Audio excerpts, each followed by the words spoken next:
This topic is about index definition and calculations of value and returns from learning module Security Market Indexes.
An index is not only for sectors or only for countries. It is a tool used for any defined investment universe. When you see the phrase target market, remember that it is the official term used to describe the investment universe an index provider chooses to represent.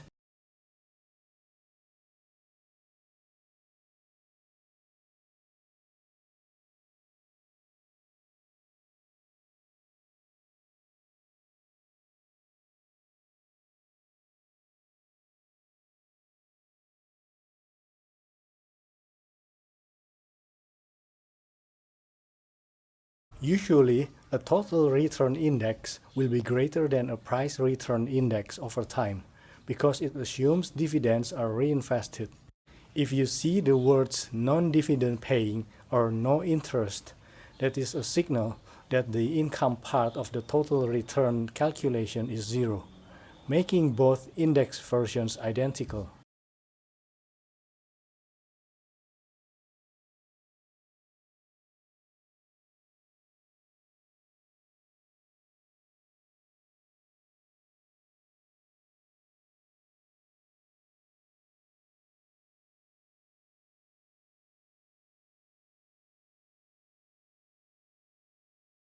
Unlike the previous example with growth stocks, high-yield bonds are designed to provide income. Unless the securities pay absolutely zero income, the only time these two versions will be equal is at the very beginning, the inception. After that, the total return index will always be higher because it captures the interest payments that the price index ignores.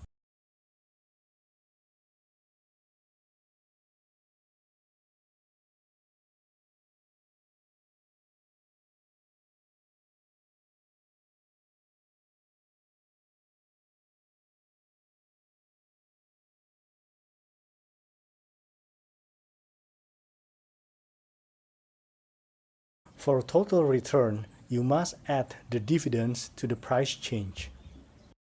If you only looked at prices, you would be calculating the price return instead. Ignore the stock price for weighting. In an equal weighted index, a $60 stock, zeta, has the same impact on the index as a $40 stock, epsilon. You are averaging the percentage returns, not the dollar prices. Stock epsilon had a price drop that was larger than its dividend, resulting in a negative return. Make sure to subtract that negative value when calculating the average.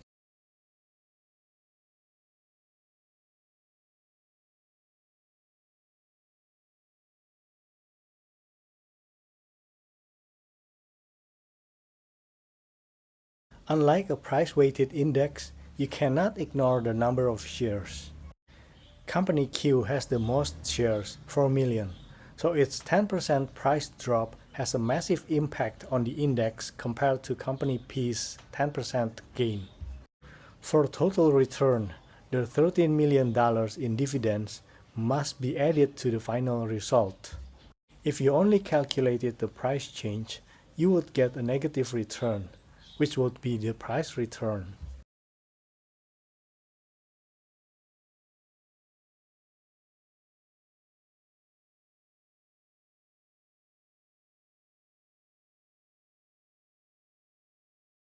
While an index can be used to help with an asset allocation tool, the portfolio itself is defined as the index. Remember that an index can be very broad, such as the whole world, or very narrow, such as tech stocks in one country. But it is still called a security market index, regardless of its size.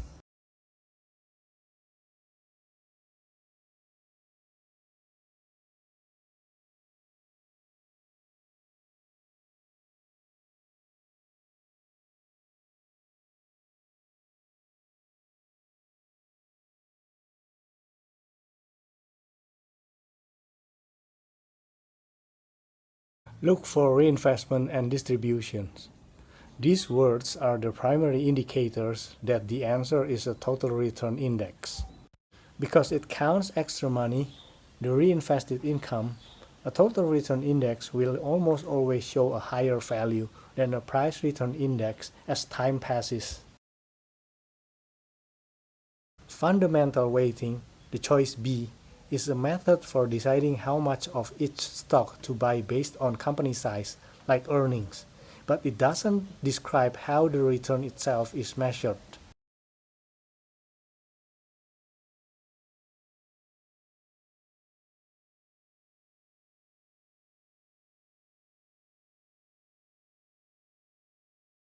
Total return always reflects both the change in the security prices and the reinvestment of all income, the dividends and interest.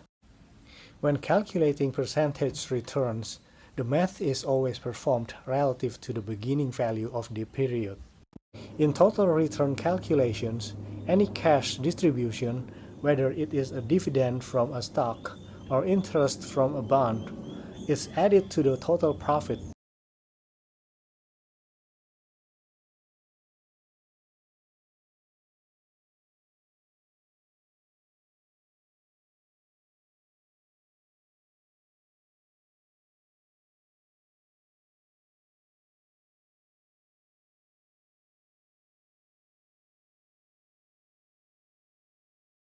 In an equal weighted index, the number of shares or the total size of the company does not matter.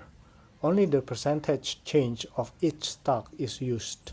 The term total return is your signal to add cash dividends to the price change. Stock Y lost value because its price drop, $3, was larger than the dividend it paid, $2.25, resulting in a negative 1% return. As time passes, the total return index will exceed the price return index by an increasing amount. If the stocks paid zero dividends, the indexes would be identical. However, because these are dividend-paying stocks, the total return version is guaranteed to be higher. The only time these two indexes are ever equal is on the day they are first created, the inception.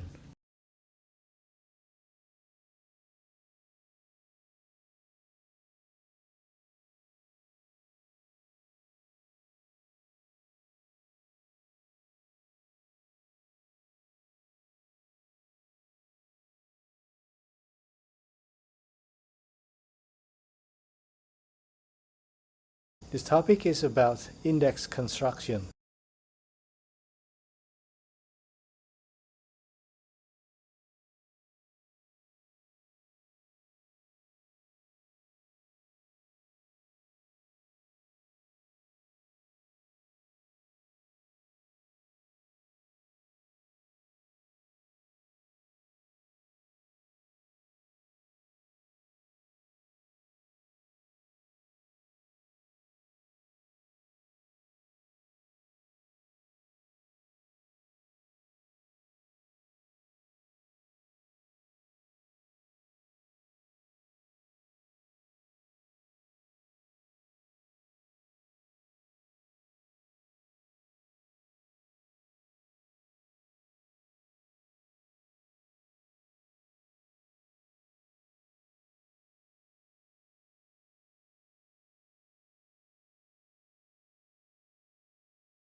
The defining feature of a standard index is its clearly defined rules for construction and maintenance, ensuring it accurately represents its specific target market.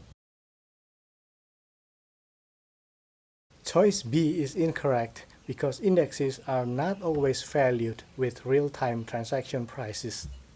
If a security, like a bond, hasn't traded recently, index providers must often use estimated prices. Choice C is incorrect because an index that is well suited for one purpose may not be well suited for other purposes. You cannot simply swap a tech index for a bond index and get the same result.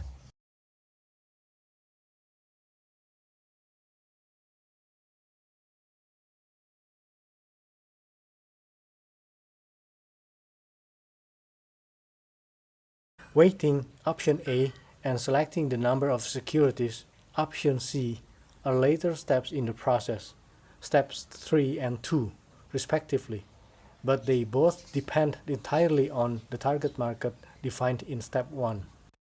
Defining what the index represents is the only step that can be done without any other information. All other decisions rely on knowing what market you are in first.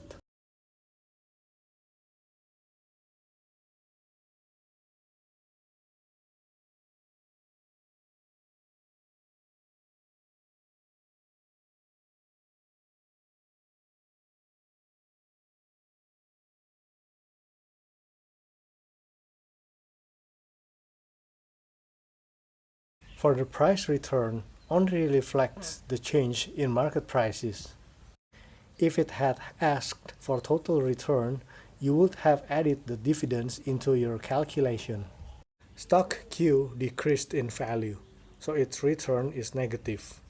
Make sure you subtract that 10% when totaling the returns for the average. In this weighting method, you are averaging the returns of the stocks, not their dollar prices or their market caps. Equal weight means equal share. For the price return, you must ignore the dividend payments. If you had included them, you would be calculating the total return instead. In this weighting method, the stock with the highest price has the greatest impact on the index. Stock MNO at $120. Because stock MNO's price dropped significantly, it pulled the entire index into a negative return, even though the other two stocks went up. While the value of a price-weighted index is technically divided by a divisor, you do not need it to calculate the percentage return. Comparing the raw sums of the prices is sufficient.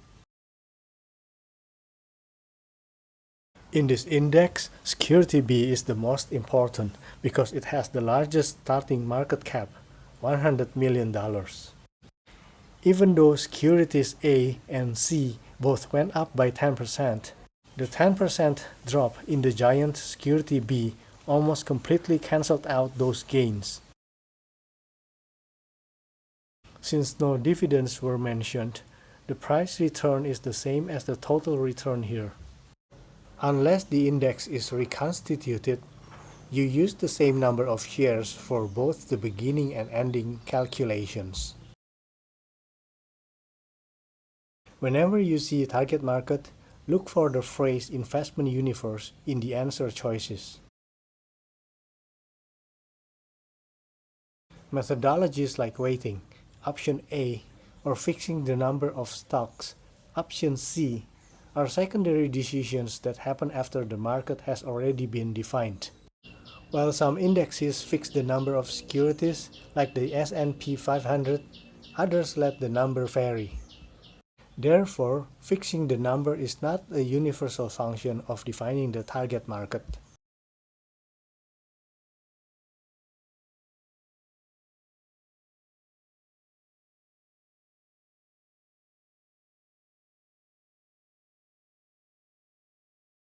In a price-weighted index, the stock with the highest price has the greatest impact on the index's return. Stock L at $60. Unlike market capitalization weighting, you do not need to know the number of shares outstanding to calculate a price-weighted return. While price-weighted index values use a divisor, you can calculate the percentage return simply by comparing the total sum of the prices at the beginning and the end of the period.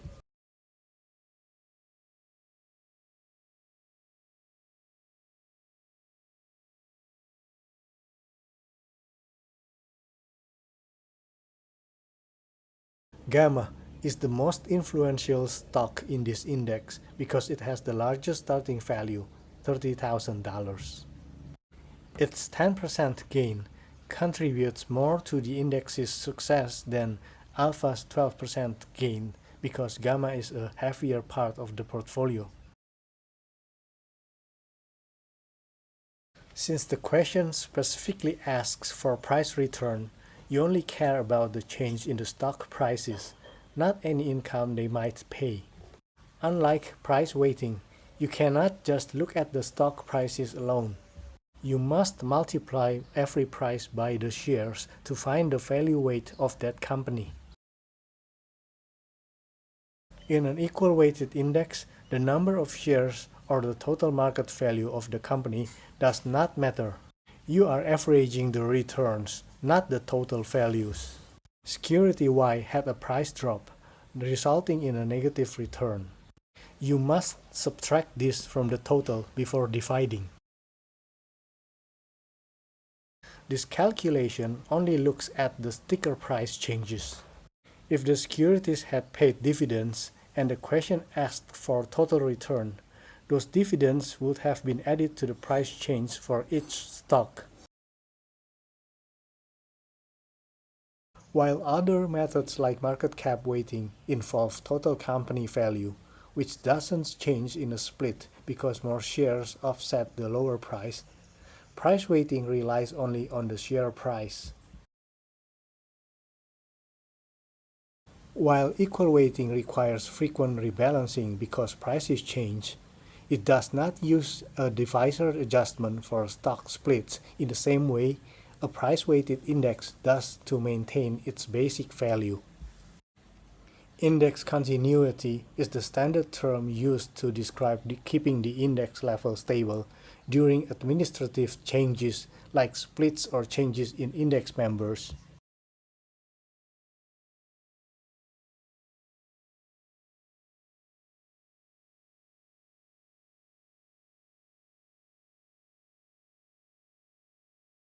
Always remember that an equal-weighted index is effectively a bet on small companies. If small companies struggle or large companies lead the market, the equal-weighted index will underperform. Stock splits, option A, change the number of shares and the price, but they do not change the total market value of a company or its weight in a market cap index. While dividends, option B, affect total return, the massive performance gaps between these two weighting styles are almost always driven by the price growth of the largest stocks versus the smallest ones.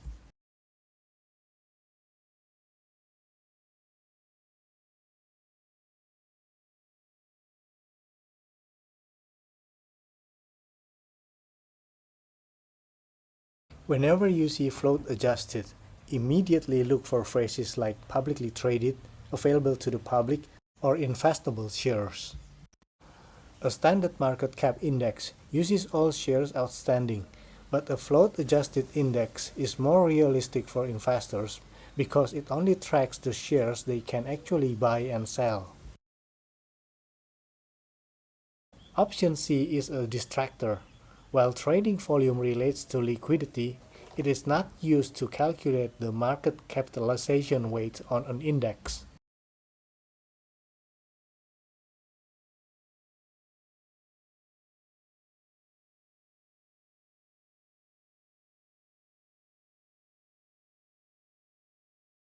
Unlike market cap indexes that buy more of a stock that its price rises, Fundamental indexes do the opposite.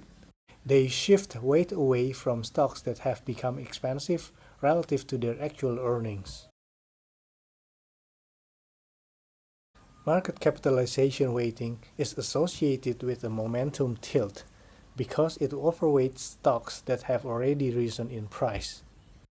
Fundamental weighting is the direct alternative to this. Whenever you see an index based on book value, earnings, or dividends, you should immediately think of a value tilt.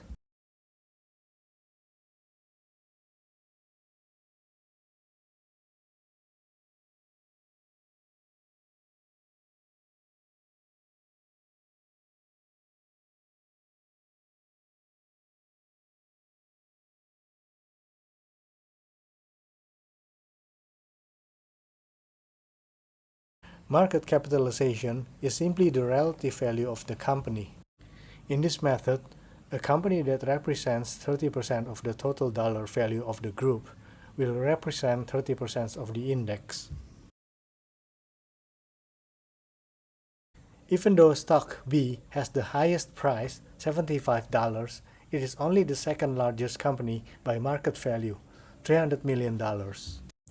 A price-weighted index would have given it the most influence, 50%, but a market cap index gives it less, 30%. The choice of weighting method has a substantial impact on an index's value and its returns.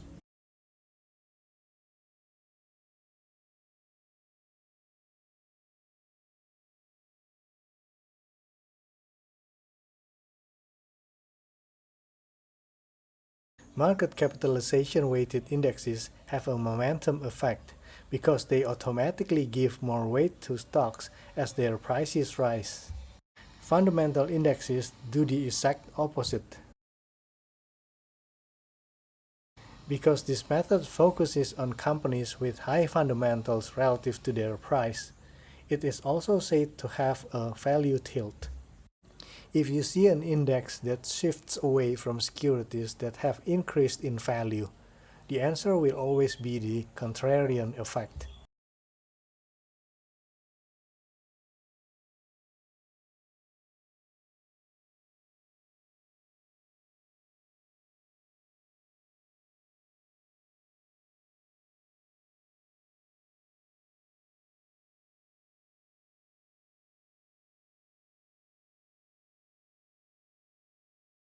Index value shouldn't change at the moment of the split. We changed the divisor so the index stays at 83.33, even though the stock prices now only add up to 210. In this method, stock C, $125, has the most influence on the index. Because stock C went up by $5, it pushed the index higher despite the split. The divisor is no longer 3 after the split occurs. Failing to adjust the divisor is the most common mistake in these problems.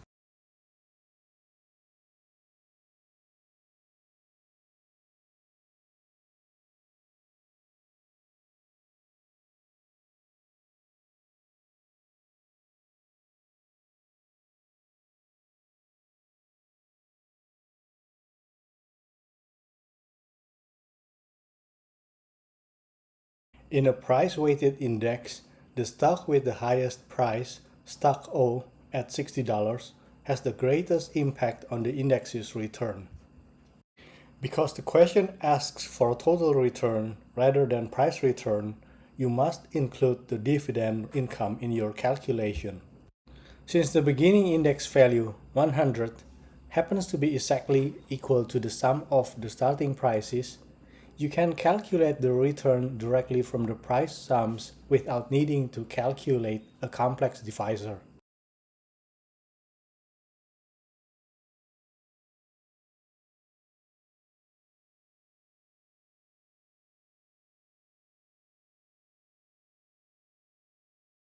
In a price-weighted index, a company with a $500 stock price will always have 10 times more influence than a company with a $50 stock price. even if the $50 company is actually much larger in terms of total business size. The question mentions small number of shares outstanding. In price weighting, this information is a distractor because the method only cares about the unit price. Price-weighted index leads to arbitrary weights because a high share price is not necessarily a reflection of a company's true importance in the target market.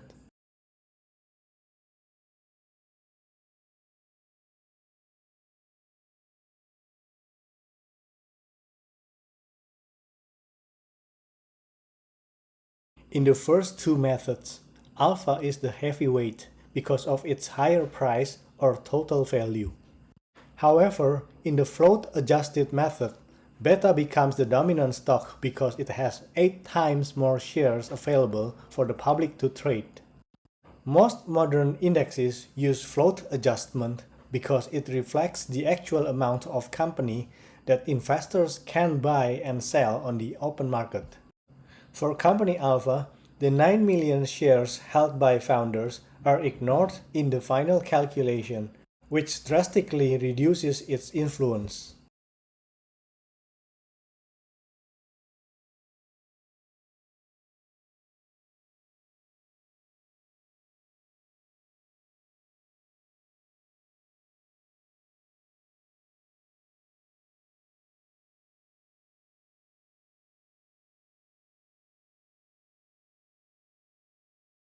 Equal weighted indexes are considered high maintenance because they require frequent adjustments to maintain their specific weighting scheme. Option C is incorrect because market capitalization weighting is the method that reflects the natural relative value of securities in a market. Equal weighting actually underrepresents large companies and overrepresents small ones.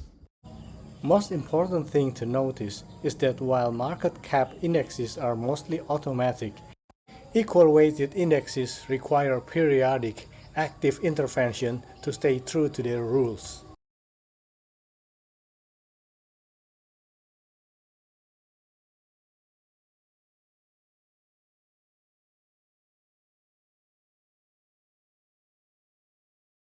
This topic is about index management, rebalancing, and reconstitution.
Rebalancing is only about changing the weights, percentages.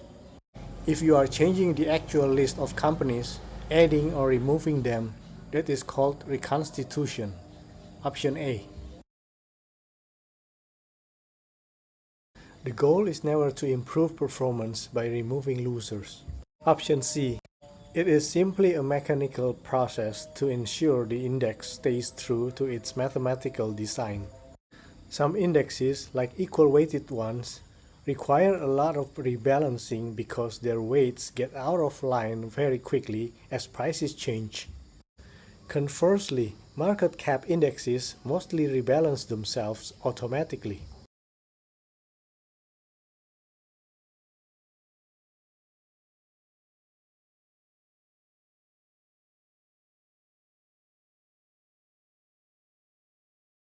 The phrase largely rebalance themselves is the magic of market cap weighting. The market does the work for you. In a real world, turnover means transaction costs and taxes. Therefore, a method that minimizes turnover, like market cap weighting, is usually the most cost-effective to follow. Rebalancing is fixing weights. Reconstitution is changing the list of companies. This question focuses on rebalancing, where market cap weighting is the clear winner for stability.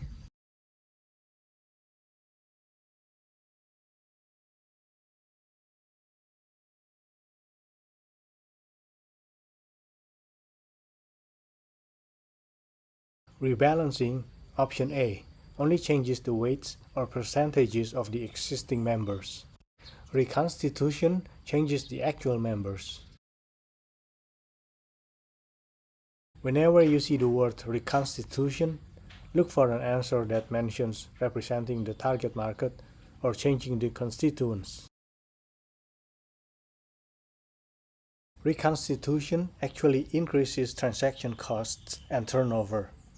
So option C is the opposite of the truth. Price changes cause equal weights to become unequal almost immediately. Whenever a question asks about high turnover or high maintenance, equal weighting is almost always the culprit, because it requires constant manual resetting. Market cap weighting is the most passive or lowest turnover, while equal weighting is the most active in terms of needing regular maintenance trades.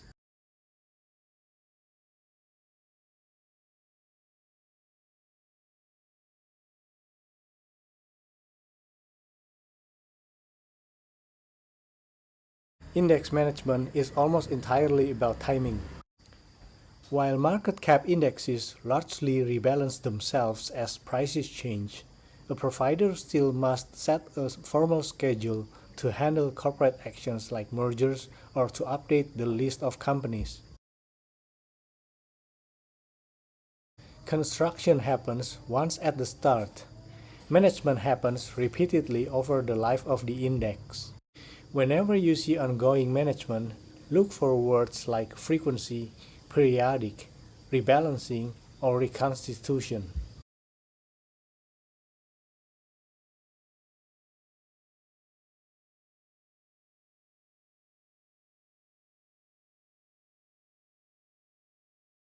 This topic is about uses of market indexes.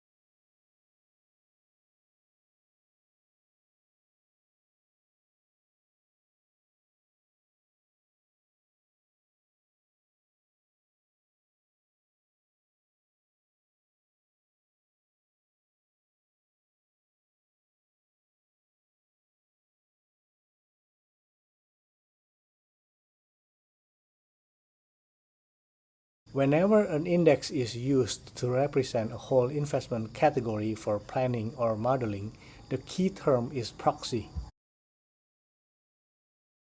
A gauge of market sentiment, option A, is used to see how investors are feeling or how confident they are, like using the Dow Jones to see how the market is doing today.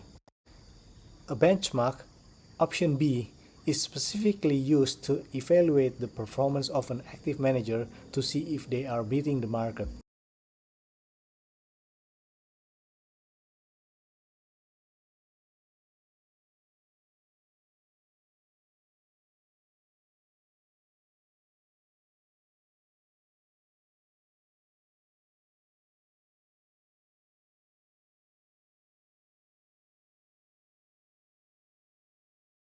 While indexes are used as proxies, they are proxies for asset classes like commodities or large cap stocks, or for the market portfolio of risky securities. They are never used to represent something risk-free, because markets, by definition, have risk. Many indexes are now created for the specific purpose of forming new ETFs.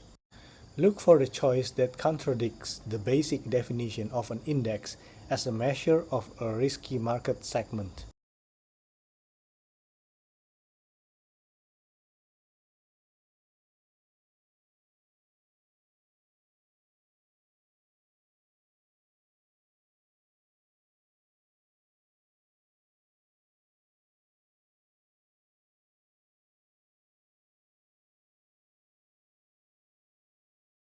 When you see the word replicate, it means the manager is a rule follower.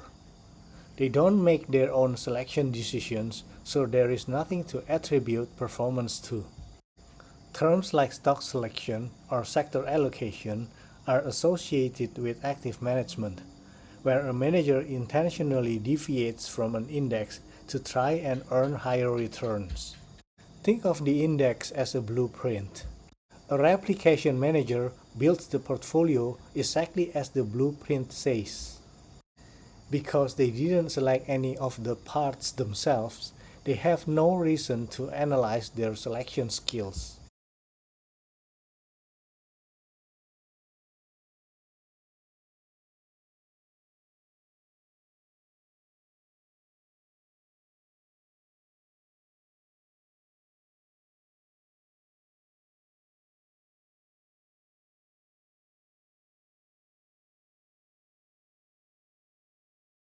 When a firm specializes in passive funds, they are rule followers. The index is their instruction manual or blueprint. Alpha is a measure of a manager's skill in beating a passive alternative. Passive firms do not seek alpha, so they wouldn't use an index for this purpose. While an index can be a benchmark for a firm creating a fund, the most direct use is using it as a template to decide what to put in the portfolio.